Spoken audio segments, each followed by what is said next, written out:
Welcome to the channel, folks. My name's Shane. In today's video, we're checking out the Synido Live 100 audio interface.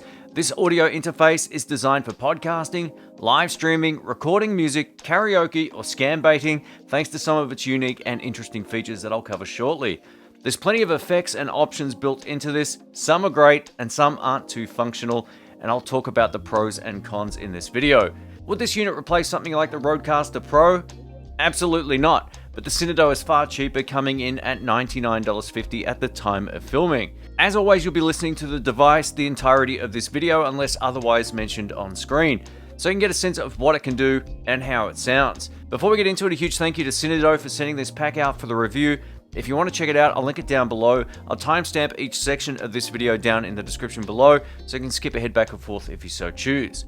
Let's get into it. First up, let's talk about build quality. Considering the price, this is built far better than I was expecting. We get a metal body, all the pots and potentiometers and so forth feel really good. I don't love the tactile feel of the push buttons, and I'll talk more about those later, but overall, they do the job and it wouldn't be a deal breaker. All the inputs and outputs in terms of how your headphones connect or microphones and so forth also feel very robust, so no complaints in terms of build quality. Let's talk about everything you get in the box. So not only do you get the Synido Live 100 audio interface, you get this great sounding microphone, and I've got it plugged into one of the microphone inputs on the front.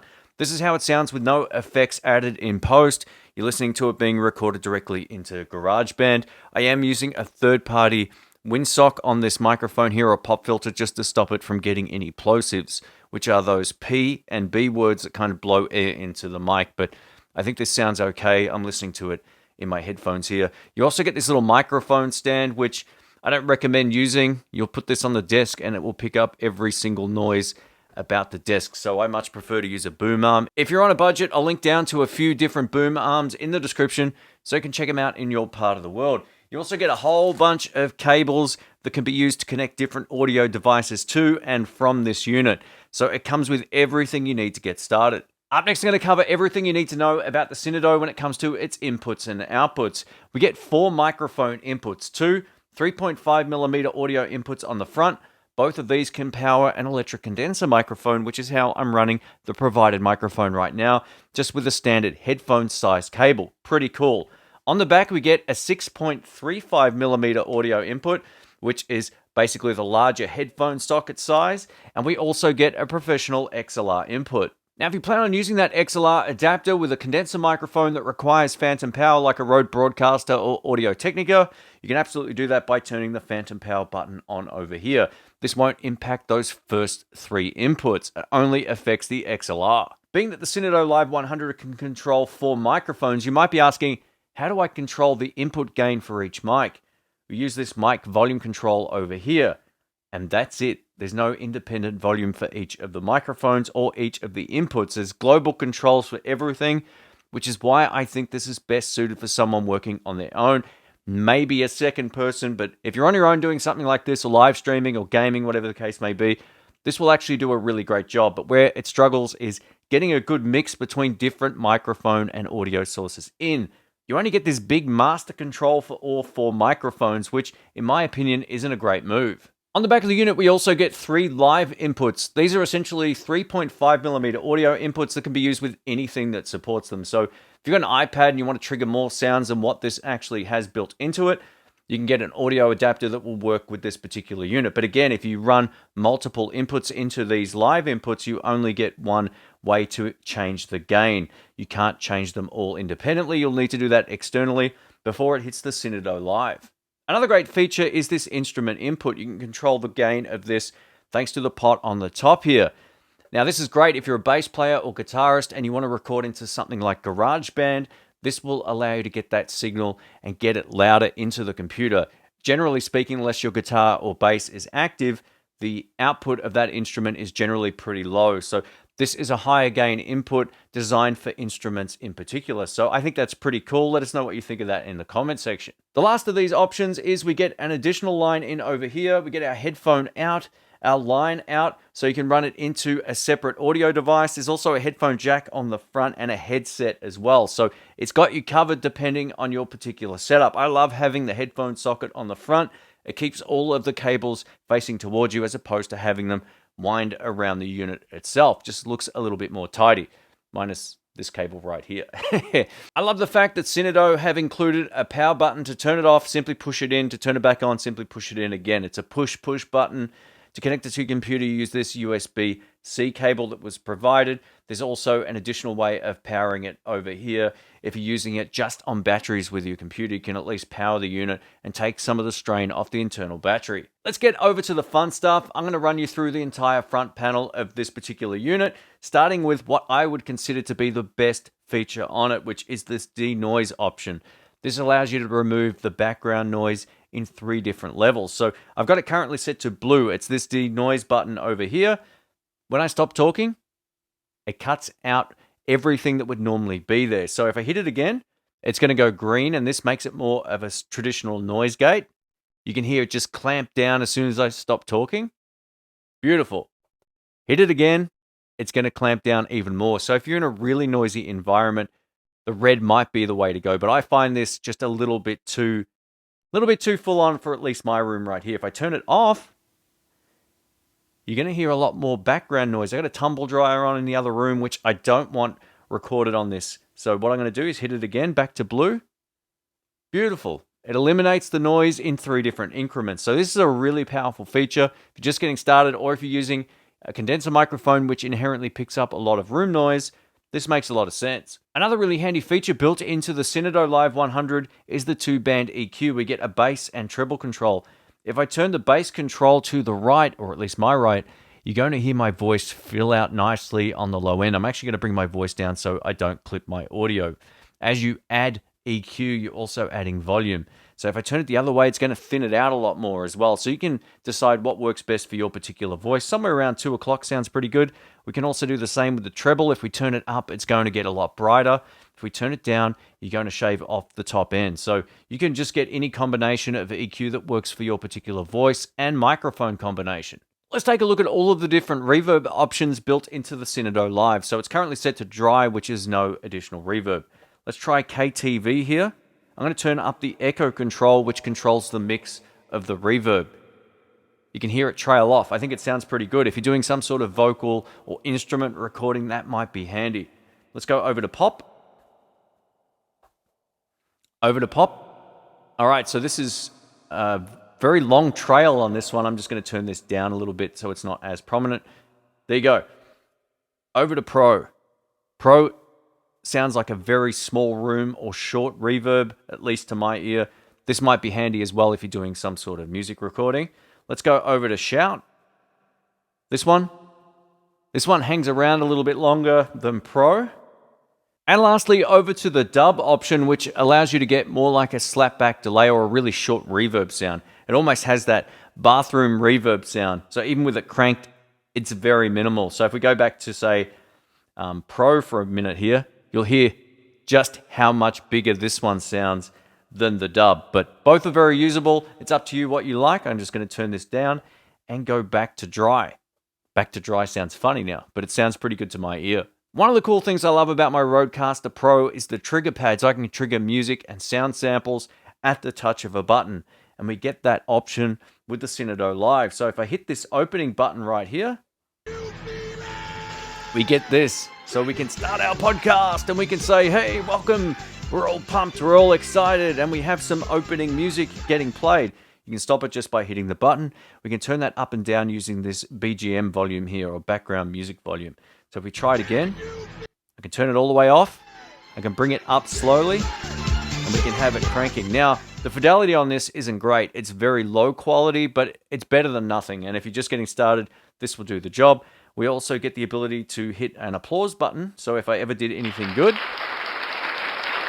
leave a thumbs up, all that kind of stuff. Yeah. People laugh at me all the time. Oh, I just headbutted the mic. So there you go. We get a booing option.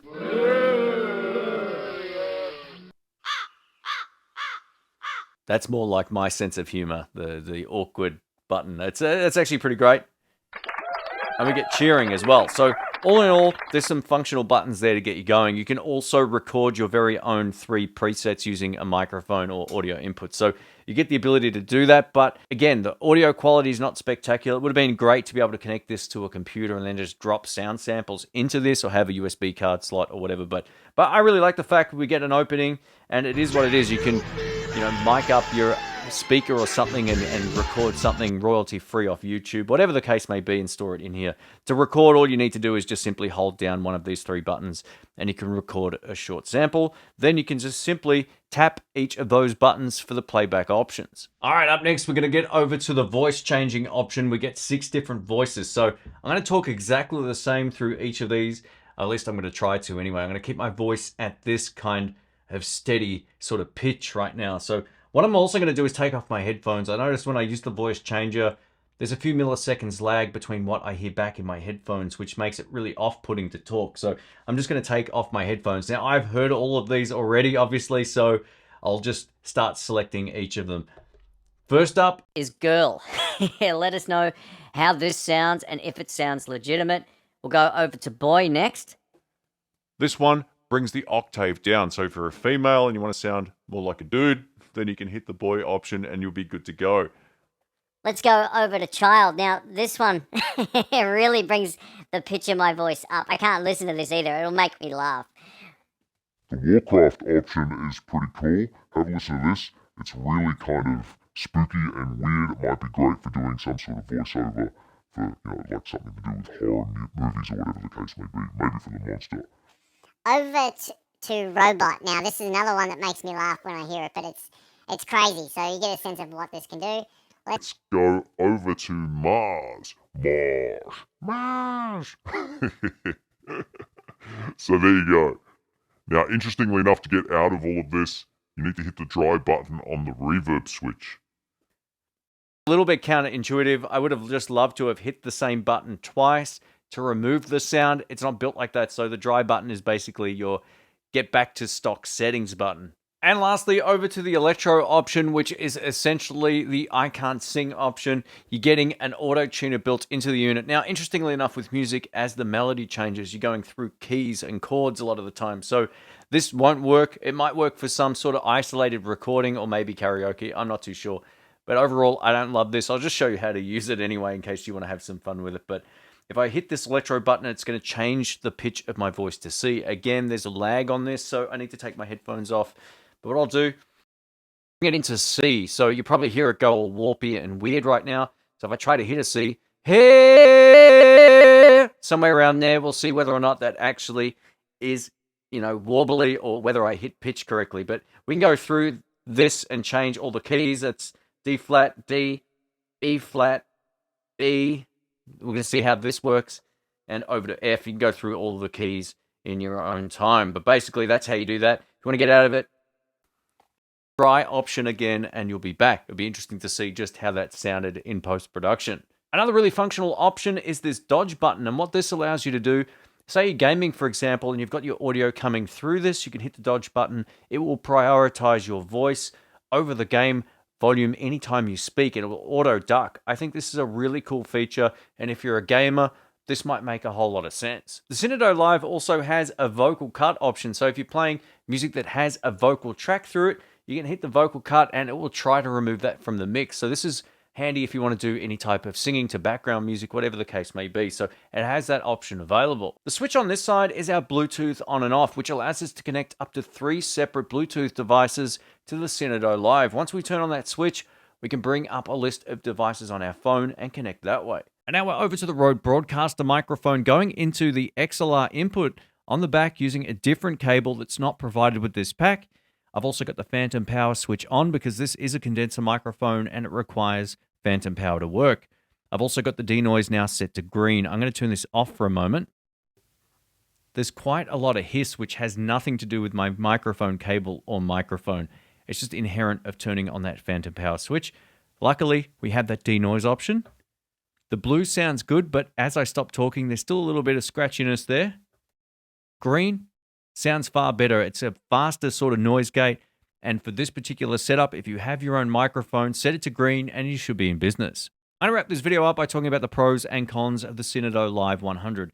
Again, build quality wise, this is exceptional. I really like the fact that it's only $99 at the time of filming. I think that's a fair price considering its audio quality and all of its features. Some of the features on this won't appeal to someone who is in the market for something like the Rodecaster Pro or the Rodecaster Pro 2, but someone who wants more than just a standard sound card. I think that's where this really shines. If you're doing a podcast, doing any type of live streaming, and you need your voice to take priority over the background music, that's where this makes a whole lot of sense. I love the denoise option. To get that in a rack unit will cost you far more than this unit costs with this entire bundle. So I think it's good value based on that. I also love the fact that the provided microphone sounds as good as it does. It's more than enough to get you started, and in my opinion, it will do the job nicely. For those wanting to start a scam baiting channel, or if you need to disguise your voice for whatever reason, the voice changing option is a whole lot of fun.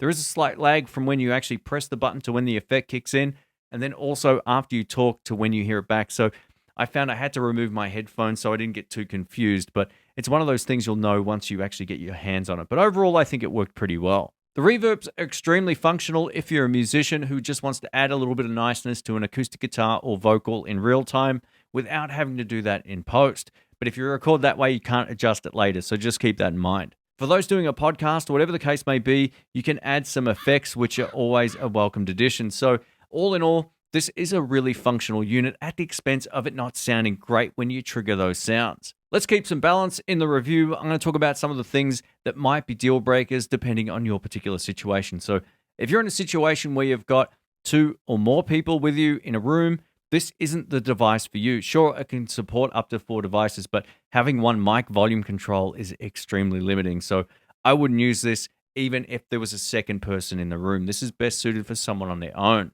The live inputs also suffer from just having one input control, but being that this is a beginner's device, you might not need all of them. You can just use one at a time and adjust it accordingly. I don't think this is a deal breaker, but I understand people who might not like not having full control over every input, but who's going to use 3 inputs all at once? I know I wouldn't, but it's all up to you, so you can decide whether or not this is right for you. When it comes to the overall push button functionality, these buttons don't work if you just tap them. You've really got to push down quite hard to get them to trigger. So just keep that in mind. It's one of those things you could easily just go, oh, quick, hit the background music. Oh, nothing's happening. Why isn't it working? I've got to really push down hard for it to work. So just keep that in mind. But overall, again, it's not a deal breaker. It's just a functionality thing that you'll get used to. I think the most useless feature on here is the electro option. Sure, you can have some fun with it if you want to sing with some auto-tune on your voice or have a bit of a laugh, but it's not really something that I find functional for almost any situation. So it would have been great to remove that and replace it with just a level monitor to monitor your audio in real time. I think that would have been a much more functional upgrade or addition to this particular unit. I had a look at a couple of other reviews online, and a lot of people critique this based on its original price, and I completely agree. If this was $200 for the entire pack like it was originally, it wasn't worth it. But being that it's only $99 or so now, makes this far more appealing. As a standalone unit like this, if you require that denoise filter, if you want to add the dodge button or the ducking, this makes a whole lot of sense. Again, for someone who's doing gaming, streaming, or scam baiting, whatever the case may be, you get a lot in here to get you going. And the fact that it can also work with an instrument line in is also another benefit. So there's some small flaws with this, right? But overall, it's a really functional unit. Lastly, if you want to change how loud your recording is, you can use the record volume output. I've left it the same throughout this video. It's just something that I didn't add earlier in the video. But overall, great little unit considering its price. It comes with everything you need to get going.